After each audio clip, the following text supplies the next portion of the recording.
What's happening? Andy here. I am joined today by Erica Calise from Sharp Electronics. How are you today, Erica? Good to see you.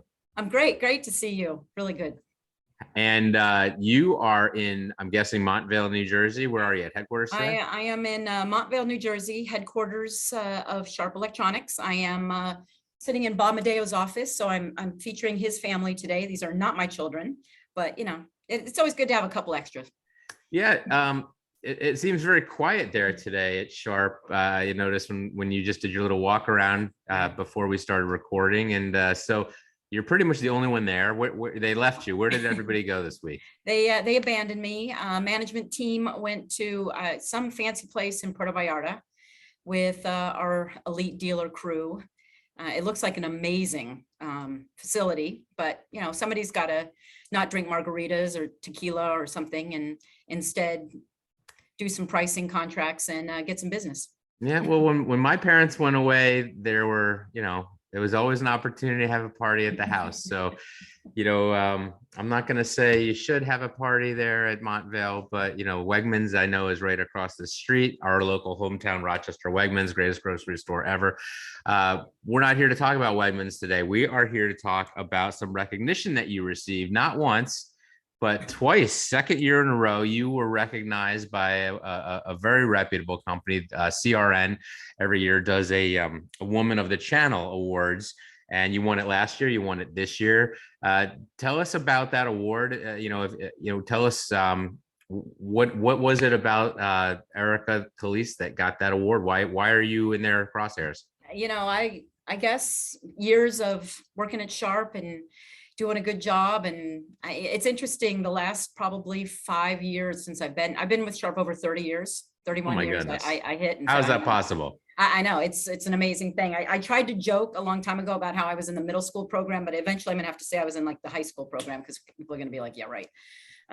But no, after 31 years, like the last 5 or 6 have just been a whirlwind in terms of recognition, and super cool, just so nice, and just the honor of being put with a list of amazing women that I've known in the industry. Really feel honored to have received it. So CRN is, they're really well known. It's a global publication, massive following, and they follow, I focus mostly on the office equipment channel. They're more VARs, resellers, IT. They cover all. And so, when they put something out like this, it gets a lot of people's attention. A lot of companies that you compete against, people didn't receive that recognition. So, to Sharp's credit, not just one, but 2 people actually, and right. We'll save the other person because we're interviewing them in a couple of days and we don't want to spoil it, but we've got another person from Sharp who also received this.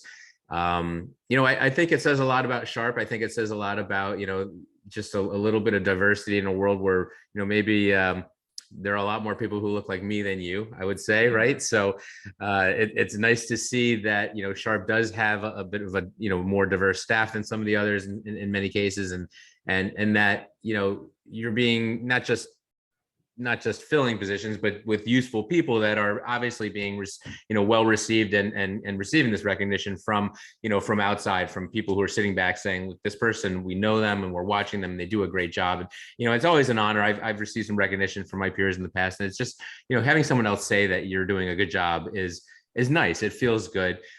Maybe perhaps we take a step back and talk about, what do you do there at Sharp? I know what you do, but our viewers or people watching this may not. So what is your role at Sharp these days? And, what are you working on? So I'm responsible for our contracts that Sharp holds, any of our major government, commercial, national contracts. We put together the bid responses and then manage that account directly on behalf of our dealers. So for example, Sourcewell, which is a large cooperative contract, Premier, which is a large healthcare contract, and then as well, any other state contracts. NASPO covers 29 states throughout the country. And so we support anything and everything. Keeping pricing up to date, keeping product up to date, making sure that customers are happy, making sure reports are in, making sure the pricing reflects brand new models. We just launched 4 new high-speed color machines, those have all been added to those contracts. So really just babysitting the contract, dealing with the contract, and then helping our dealers, training, webinars, any websites, anything we can possibly do to help our dealers understand and engage more to sell to those customers. So these contracts, I just make sure I understand, when I sold back in another lifetime ago, we had contracts, ABA, American Bar. And so these were basically special negotiated contracts, right? So when we were a dealer, we could go in with our own pricing, but then, if we got an opportunity with a law firm, the vendors that we supported had these specialized contracts that we could sell through, right? So is that what we're talking about here? These are the types of negotiated. So we'll take Sourcewell, for example. So Sourcewell is a cooperative. It's actually government based, which is a little different from some other cooperatives, but it's a government based cooperative that has about 250 separate contracts, and they could range from Zambonis to carpeting to big rigs, John Deere, et cetera. And they have a technology contract that covers copiers. So Sharp was actually one of the very first awardees over 20 years ago on that contract. And we have continued to win and be awarded, and are we're a legacy award winner. I'm actually on their supplier advisory committee. I actually won a fabulous award last year from them as their leadership award. Just a fantastic organization, really cool organization. And they're really dedicated to providing goods and services to schools and local government and nonprofits at a negotiated rate nationwide.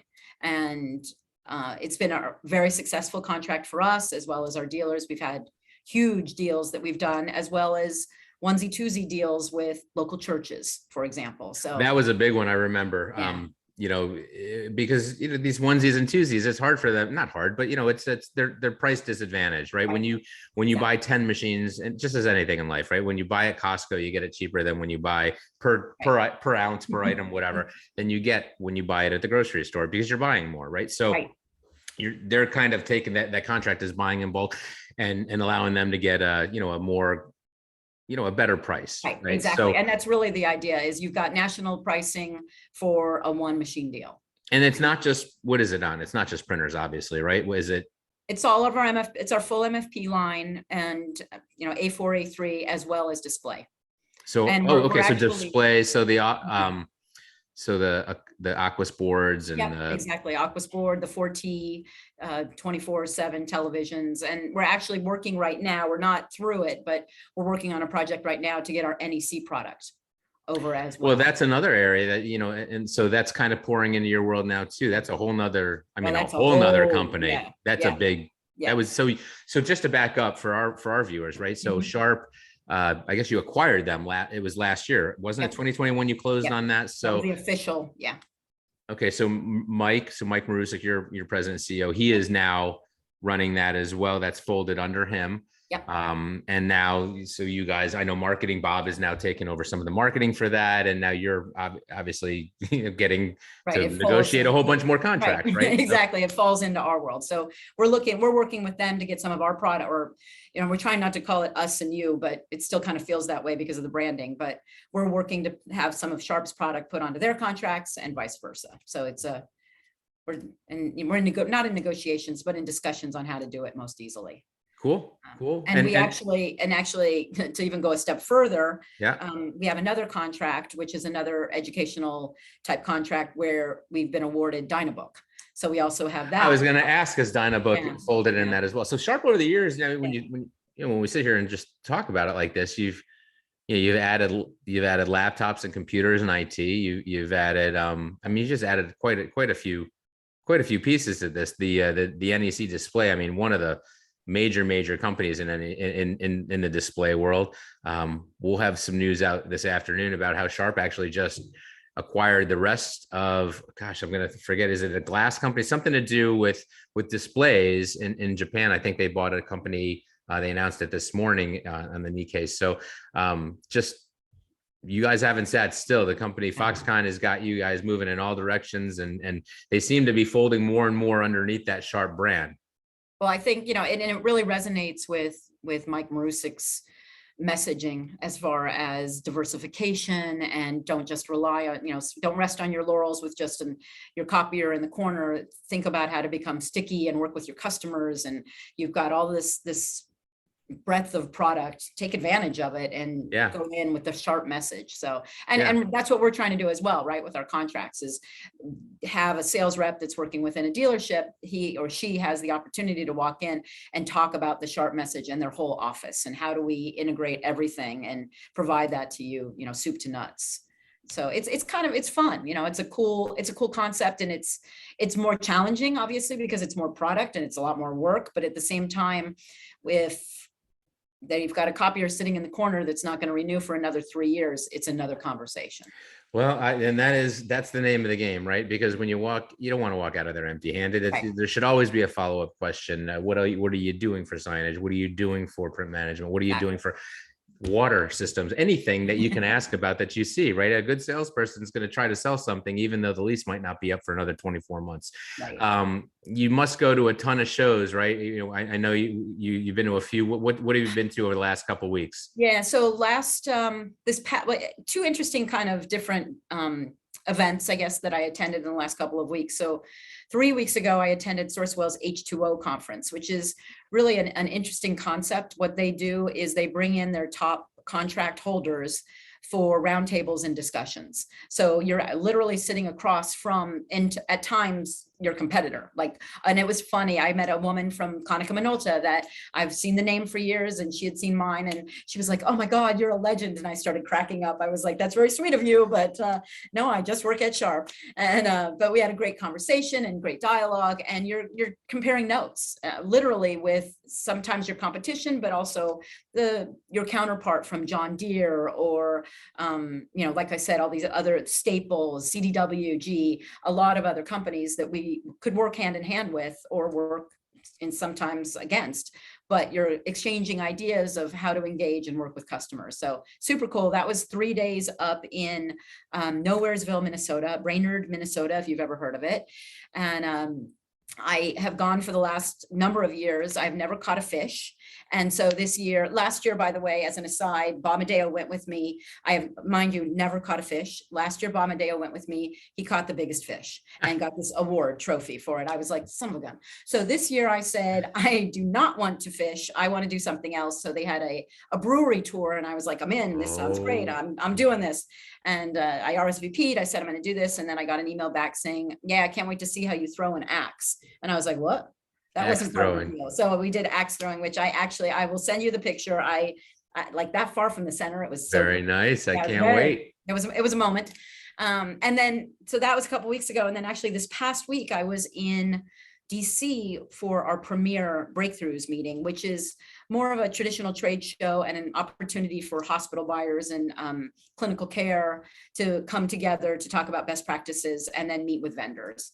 So that was more of a trade show and then networking kind of platform, but also just very good exchange of ideas, and made some great connections, and have a list of leads now to send out to dealers and our reps to follow up on. So it sounds like quite a variety of these shows. They're not just typically your same old, here's your conference, here's the companies that are sponsoring the conference, here's the guest speaker, here's your terrible meal, go home. Right. Right. Have an awful piece of chicken and move on. Yes. No, not at all. It was great fun, and learned a lot and met some cool people. So that's awesome. And then what's coming up? How's your summer lining up to be? Are you going to be busy? I know I'm going to be actually home for a couple of weeks, which is so rare for me, and I'm looking forward to it. I'm actually doggy sitting. My wife is going on a little trip with her friends, so I have to stay home. I'm very happy. But what's up for Erica in the next couple of weeks? What are you doing? Well, we'll go personal wise. I'm actually going to North Carolina for 6 days, and I've not taken my PC, I decided. So sorry, Bob and Mike, as you're listening to this, I've decided to take 6 days of no computer. But as you know, you don't need a computer because you just have your phone. And so you still work. Yeah, it doesn't matter. They can get you. When I get back, it's roll up our sleeves and work on, like I said, some of these additions to some contracts. I've got an upcoming meeting actually with NASPO in Denver where we will come together with all the competitors that are on the NASPO contract. That's another cooperative that covers the states. So that's primarily state government. Is that a print contract? All of the vendors who are on that contract together. We have an RFI, request for information, that they want to know kind of the trends in the industry of what people are looking at, some discussions about security, which will be good. Yeah. So that's August. And then, before you know it, it's end of fiscal and wrapping up the fiscal. We're talking about potentially doing some sharp stuff, but I don't want to really talk about it because I don't know if it's official, and Bob will yell at me if I let the cat out of the bag on that. But there might be some events coming up in the fall, so I'll be working on those as well. Well, I'm hoping so. It just doesn't slow down here. Right now, we're working on a lot of pricing. Like I mentioned briefly, we had 4 new models come out just last, I guess, 10, 15 days ago. That's a scramble for us, quite honestly, to get them on all of our contracts and make sure that everybody knows everything, and then to remove product and keep everything up to date and fresh. So well, it's been a while. I mean, we see you guys everywhere. You're very active with, BTA, and we see you at a lot of SDG events and American Co-op. I go to quite a few of the association events. So, we see your executives everywhere, but an actual Sharp event, we have not had a big Sharp event since right before the pandemic. Some people might say you caused it. I don't know. It was one of the last really big things I did, honestly, before, the wheels fell off and the world ended. Having to do these kinds of things all the time, which actually is not so terrible. I've enjoyed doing these interviews, and I think I can tell you, people watching them enjoy them generally. So it was a nice little new thing that came out of it, right? But those meetings, especially your meetings, you are obviously, I mean, Sharp is one of the companies that does a great meeting, and you always have. And the last one was just awesome. And it's a shame that it's been that long, 2-3 years at this point. Yeah. And I mean, we're gearing up and we're discussing when the next one's going to be, but I know it's coming. It's coming, but we're all looking forward to that. And I mean, it is a production. There is no question. And actually it was interesting when I was even at the premieres show or the event this past week in DC, I went up and I was talking with the production crew there just to get an idea of who do you use. And I like some of their lighting. And so I was taking pictures of their staging just to, we're always looking for something new and cool and different, and engage, how to engage people better. It's fun, but at the same time, it is just exhausting.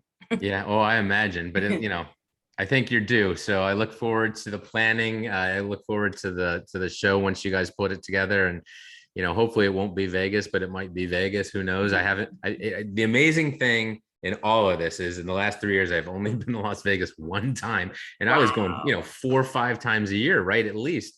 And so one time, I don't miss it that much. We've done shows so far, and from everywhere from New Jersey to San Antonio to Orlando quite a few times. I haven't missed Vegas too much. So I know you get to a point where you're someone like Sharp and some of these bigger, OEMs, it becomes an issue of space, right? And Vegas has space. Vegas has space, and that's why everyone has done it there over the years, and they can move people, right? Let's face it. It's just a lot of distractions, and I found that I've enjoyed the other places, but wherever it is, I'll be there. And but this was great, Erica. Thank you so much for coming on and talking to us today. Congratulations on Thank you. On 2 in a row. We will, we'll celebrate next time we get together and have a cocktail or champagne or something to cheer you guys on for this. This was a nice one. Any last shout outs before we get going? No, looking forward to seeing you. It's been a while, and just to have human contact is a good thing. Yeah. And I agree. Yeah, I'm coming here 4 days a week. That 1 day a week, I have to admit, is quite nice being in the office, but it is also nice to just have human interaction and see people again. So I agree. I have loved these meetings. I've enjoyed seeing everybody. I think we're finally back, and the good thing is, we're having the meetings. People are getting here and there. They do get COVID, but we're not at the point where we were a year or two ago, where people are hopefully getting as sick as they were. It's more of a inconvenience, it seems like. I know we were at a couple of events lately, and it seemed like, a whole bunch of people got it, but it was like, 2 days later, 3 days later, everyone's fine, and whatever. What are you going to do? I like the fact that we're all rolling with it now and that we're not Oh, all sealing absolutely. ourselves up. Yeah, I'm not And ready for a shutdown. right. I mean, other countries where they are shutting it down, and it's just, you wonder, it's like, well, I don't know. I think we're getting by. And I just, the further we put it behind us, the more we keep doing normal things, the happier I'll be. So, I'm totally with you. all right, Erica. Well, you have All a right. great rest of your week. Thanks You so much for too. this. Thank We will you. talk soon. All right. Looking forward to it. Take care. Bye, All Erica. right. Be well.